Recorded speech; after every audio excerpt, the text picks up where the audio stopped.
What's up sa inyo mga kaibigan? So, ayun. So, biglang vlog lang to kasi yun nga, gagawa yung misis ko ng ano ako ba? Ikaw may alam dyan, ituro mo sa akin. Gagawa kasi siya ng sushi, tapos sabi niya i-vlog ko daw. So, ayun. So, tara.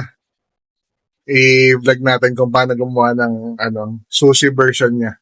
So, recipe niya kasi to. So, let's go.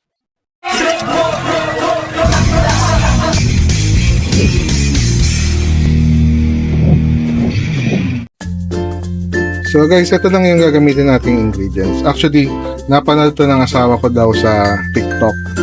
So ayun, so nag-crave siya. Actually, matagal na siya nag-crave sa sushi. Kaya lang, ayun nga, hindi makalabas ng bahay, hindi rin maka-order. So, napanood niya sa TikTok to. So, ginawa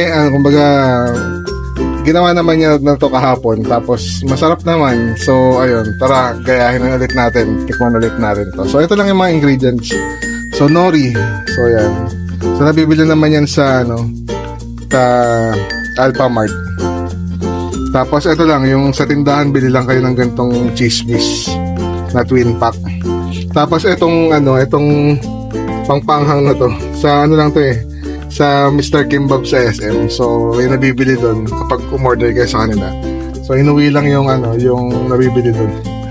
Tapos, itong sesame oil. Ayan. Sa market naman, meron naman yan sa grocery. Tapos, itong nakatawad na to, yung, ba tawag dito? QP.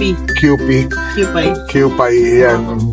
Basta yan, yung Japanese mayonnaise na yan. So, gamit na yan, kaya nakatuwad na siya kasi ginawa na to gumawa na ng sushi yung asawa ko kagahapon. Tapos yan, isang maliit na century tuna. Ayan, may presyo pa, 44 pesos lang yan mga kaibigan. At sinaing. So ayan, nagsaing lang siya ng sinaing. Amoy sunog na nga eh. Let's go!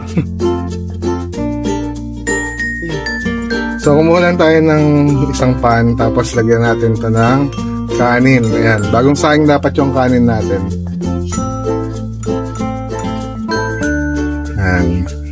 So, sesame oil. Dapat bagong saing dapat yung mainit para hindi siya yung malata. Kailangan niya kasi medyo malata, yung kumbaga bagong saing talaga. Tapos kunin natin tong sesame oil. Yan, sumobra daw siya. Yan. Konti lang bumuhos yung sesame oil.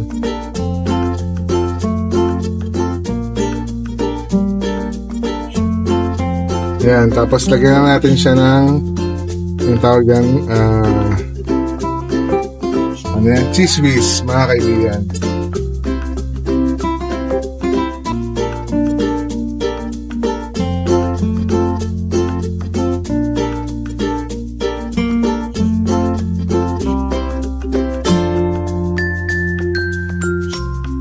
Tapos lagyan na natin itong Japanese mayo. Pero kung may mayo naman kayo na yung ordinary mayo, pwede naman, pero mas masarap kasi kapag ito yung gamitin yung mayonnaise.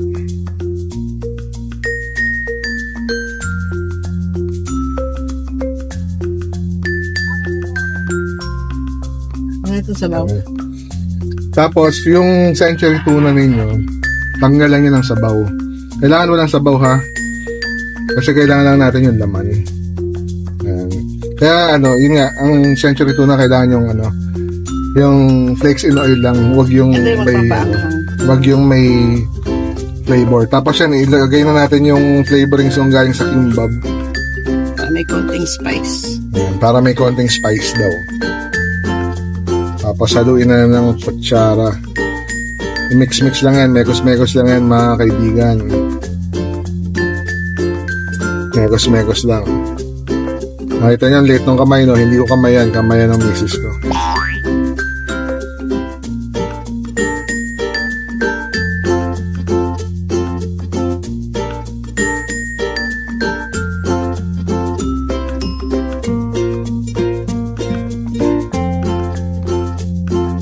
Tapos nalagyan natin ito na. Lalagyan na ng nori. Para meron siyang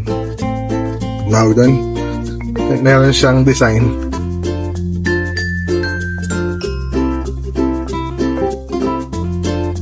Yan. Yan. Tapos hahaluin na natin. Para mag-mix-mix siya yung kulay niya, yung greenish na yun. Kasi additional flavorings din yan. Pero syempre, kumbaga, ano yun, pampaganda sa mata. Ayan. So, more or less, gawa na ang ating instant sushi. So, ngayon lalagyan na natin yan. Tikipan portion na mga kaibigan. Tikipan portion. Ayan, balutin na natin sa nori. Okay. So guys, ito na siya. Tikman natin. Cheers mga kaibigan.